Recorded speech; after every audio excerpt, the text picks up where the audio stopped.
வந்து பார்த்தோம்னா மன்னராட்சி நடக்குங்கிறது வந்து அது அவருடைய ஃபீல்டு சொல்றாரு. அவரு யாரு விஜயனுடைய ஃபீல்டில் வந்து பார்த்தோம்னா மன்னராட்சி பார்க்குறாரு. காரணம் என்னன்னா அவருக்கு இந்த கட்சியினுடைய இந்த ஆட்சி பிடிக்கல. அவருக்கு ஆட்சி பிடிக்காத எல்லா பேரும் வந்து பார்த்தா என்னென்னமோ சொல்றாங்க. ஆனால் வந்து என்னன்னா இப்போ அப்பா வந்திருக்காரு, மகன் வந்திருக்காரு. அதுக்கு முன்னாடி அவங்க அப்பா இருந்தாரு. அப்போ என்ன மேட்டர் நடக்குதுன்னா மகன் வந்து பார்த்தோம்னா முதல்ல இருந்தே வந்து அரசியல் உழைச்சாரு.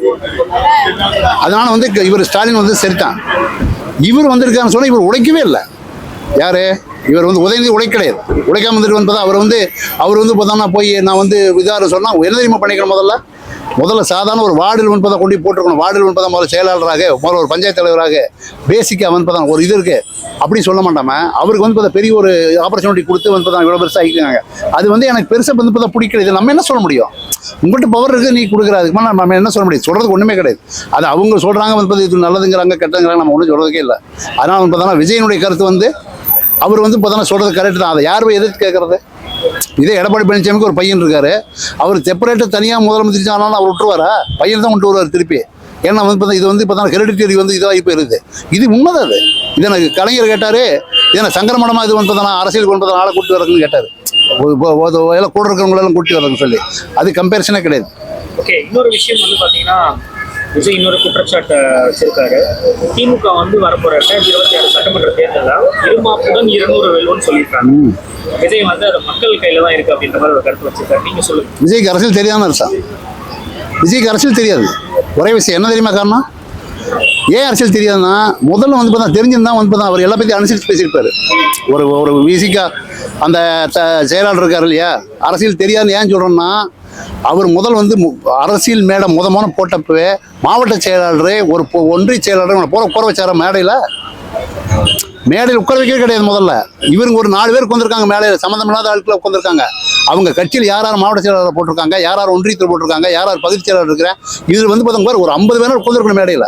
அது இல்லாமல் சும்மா வந்து பார்த்தா 4 பேர் வந்து ஏதோ அந்த சும்மா சினிமா மீட்டிங்காக போயிட்டார். அவர் அரசியல் வந்து பண்ணுறதுக்கு முன்னாடி டிசைட் பண்ணிக்கணும். அதெல்லாம் முதல்ல வந்து ஒன்றிய செயலாளர் போனதை எல்லாம் சொல்லிக்கலாம். நம்ம 2 என்ன முதல்ல டிஎம்கே ஆரம்பிக்கும் பொழுது முதல்ல வந்து எல்லா பற்றியும் வச்சுருந்தாங்க. யாரை டிஎம்கே ஆரம்பித்தப்ப எல்லாம் வந்து பார்த்தோம்னா பர்ஃபெக்டாக வச்சு தான் பண்ணி தான் ஸ்டார்ட் பண்ணாங்க. அதே இதெல்லாம் என்ன சொல்கிறோம்னா ஏன் அந்த அரசியல் வந்து அவருக்கு இதை விவரம்லாம் பேசுகிறாருன்னா முதல்ல வந்து எல்லாத்தையும் அனுசரிக்கக்கூடிய இது இல்லை அவர்கிட்ட. என்ன விஷயம், அவர் மேலே தப்பு சொல்ல கிடையாது. விஜய் வந்து இல்லை அவங்க அப்பா எனக்கு பர்சனலாக வேண்டியவர். யார் சந்திரசேகர் பர்சனலாக தெரிஞ்சுருப்பா. எனக்கு வந்து அசிஸ்டன்ட் டேரக்டர் வந்து பார்த்தா 3 டைம் வேலை பார்க்க சொல்கிறாரு. நான் வேண்டாமுங்க, பாடல் எழுத சான்ஸ் கொடுத்தா கொடுங்க, வந்து வேணாம் சொல்லிட்டு நான் எப்பா 1986ஆம் ஆண்டு சும்மா இல்லை அவங்க வீட்டுக்கு போகிறதுக்கு உண்டு எல்லாம் உண்டு. எனக்கு வந்து இப்போ விஜய் வந்து பார்த்தா சின்ன பிள்ளையா இருக்கும்போது எனக்கு தெரியும். எனக்கு தெரியாமல் ஒன்றும் பார்க்காம கிடையாது.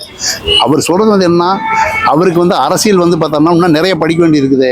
அவருக்கு பவர் இருக்குது. மொத்தத்தில் இதெல்லாம் தேவையே இல்லை. படிக்கும் வேண்டாம், ஒரு வெங்காயம் வேண்டியது. எம்ஜிஆருக்கு வந்து என்ன, அவர் அரசியல் வந்தார், வந்ததையும் மீடியா பவர் இருந்தது, எல்லாம் இருந்தது. உலகமே போகிறான் பார்த்தா உடனே வந்து ஜெயிச்சார். திண்டுக்கல் மாயத்தேவன் வந்து டிபார்ட்னர் ஜெயிச்சார். பாண்டிச்சேரி போய் முதமான ஆட்சி அமைச்சு தமிழ்நாடுல எம்ஜிஆர் ஆட்சி அமைச்சு. இதெல்லாம் ஒன்றுமே தேவையில்லை. அதனால் வந்து என்ன விஜய் வந்து பார்த்தோன்னா கொஞ்ச நாளைக்கு அடக்கி வச்சுக்கிறது நல்லது. ரெண்டாவது வந்து விசிகாவில் வந்து பார்த்தோன்னா விசிகா பற்றி பேசினா அவர் ஒன்றும் தப்பு பேசலை. அவர் ரைட்டாக தான் பேசினார்.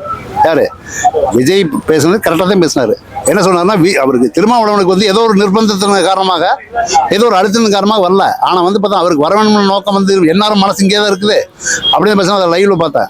அதனால் வந்து பார்த்தா விஜய் வந்து பார்த்தோன்னா அவர் ஒரு நல்ல ஆள் தான், அது தப்பு கிடையாது. ஆனால் அரசியல் பண்ணுறதுக்கு வந்து அவங்க 200 சீட்டு 200 போட்டுன்னு வருவோம்னு சொன்னால் வருவாங்க. ஏன் தெரியுமா?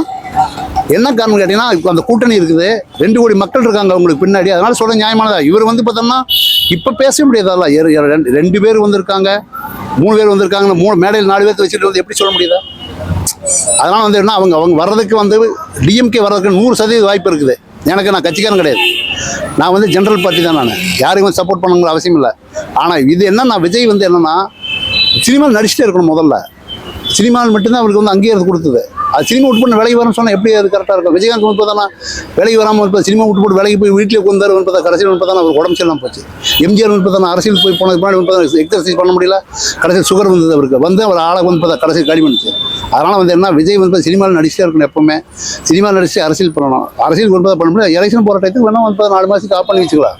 அதை தான் பண்ணணும். அவர் அப்படி பண்ணும்போது தான் திருப்பி தன்னுடைய கிரேஸ் அதிகமாகிட்டு இருக்கும்.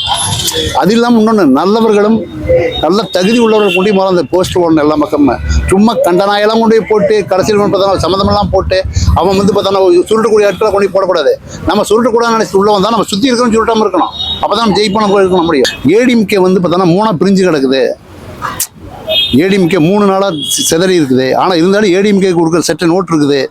அப்போ இருக்கும்போது வந்து பார்த்தா விஜய் வந்து எப்படி அடக்கி வாசிக்கணும்னா, விஜய் வந்து ஏடிஎம்கே மாதிரி ஆட்கள், இந்த மாதிரி ஆட்கள் கூட சேர்த்துக்கிட்டு போயிட்டு ஒரு 50 சீட் 60 சீட் நின்று தன்னை ப்ரூவ் பண்ணிட்டு வந்துடணும். சீமான் மாதிரி சும்மா விதண்டவாதம் பேசிட்டு இருந்தா நாளைக்கு வந்து விதண்டவாதம் பேசுங்கிறது வந்து சும்மா சொல்றதுக்கு நல்லா இருக்கும். நாளைக்கு ஜெயிச்சு வந்து நிற்கொந்துட்டு வச்சுக்க, அதான் பவர். சீமானோட அரசியல் எப்படி பார்க்கணும்? சீமானுடைய அரசியல் வந்து பார்த்தா அவர் முதலே வந்து பார்த்தா யாரோட போய் சேர்ந்துட்டு இருந்திருக்கணும், அது மிஸ் பண்ணிட்டாரு. இப்போ வந்து பார்த்தா நிறைய பேர் விலகி போயிட்டு இருக்காங்க. சீமான் வந்து பார்த்தா முதலமைச்சர் எந்த காலத்துக்கு ஆக முடியாது, எந்த காலத்துக்கு ஆக முடியாது, யாரோட போய் சேர்ந்தாலும் ஆக முடியாது. அவர் என்ன பண்ணலாம்னா, தான் அரசியல் பண்ணிட்டு தான் நினைச்சு நடத்தணும்னு சொன்னால் அடுத்த கட்சியோட போய் பார்ட்னர்ஷிப் வச்சுக்கிட்டு அந்த கட்சி ஆட்சிக்கு வர மாதிரி கட்சியில் போய் பார்ட்னர்ஷிப் வச்சுட்டு அப்படியே போய் கூட போய் சேர்ந்து வர நல்லது. ஆனால் அவர் யதார்த்தமாக தான் இருந்தார். யாரு? சீமான் யதார்த்தமாக தான் சொல்லிட்டு இருந்தார் இவர் எனக்கு தம்பின்னு சொல்லி. இவரை உடனே அவர் தூக்கி எறிஞ்சு பேசுறாரு. அவரோட 3% ஓட்டு 4% ஓட்டு வச்சிருக்காரு. நாளைக்கு ஒன்றா சேர்ந்து என்ன ஆகும்? இவர் 10% வச்சுருக்காரு, 14% ஆகிக்குது. அது வேற, அவ என்ன வேணும் பெஸ்ட்டு. விஜயகாந்த் அப்படி விஜயகாந்த் வந்து அப்படிதான் வந்து பார்த்தா நாகத்துருத்திட்டு வந்து மேடையில் போய் எல்லாம் பேசி அடிக்கலாம் போனார்.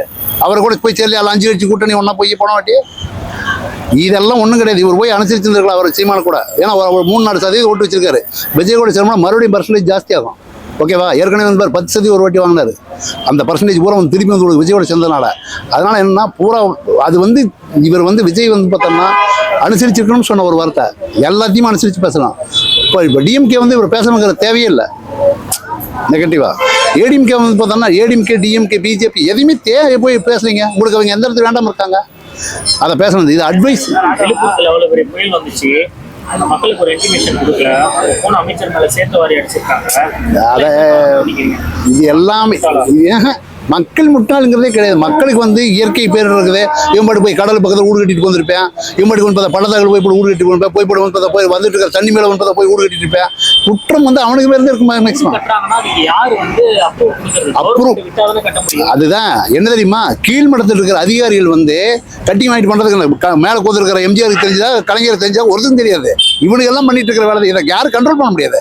சட்டம் வந்து எவியா என்ன தெரியுமா போடணும், எந்த கவர்மெண்ட் வந்தாலுமே யாராச்சும் வந்து பார்த்தா தண்ணி போகிற ஆக்கிரமிச்சு சொன்னா 6 மாசத்துக்கு உள்ள போட்டோம் சொல்லிப்பாரு.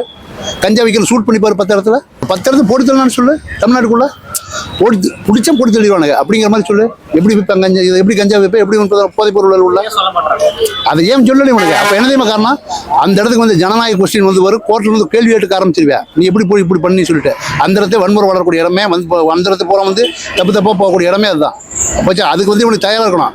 மறைமுகமாக டிஜிபி இருந்து ஆர்டர் வரணும். டேய் போதைன்னு சொல்லி போட்டு வந்து எவனாச்சும் கூட விற்கிறான்னு தெரிஞ்சால் அவன் வீட்டில் போதை பொருள் தான் போட்டு தர்றான்னு சொல்லு. 10 இடத்துக்கு போட்டால் அதெல்லாம் அட்ரஸ்லாம் போயிடும். 10 இடத்துக்கு போட்டு தர சொன்னால் அட்ரஸ்லாம் போயிடும். தெரியுமா உனக்கு?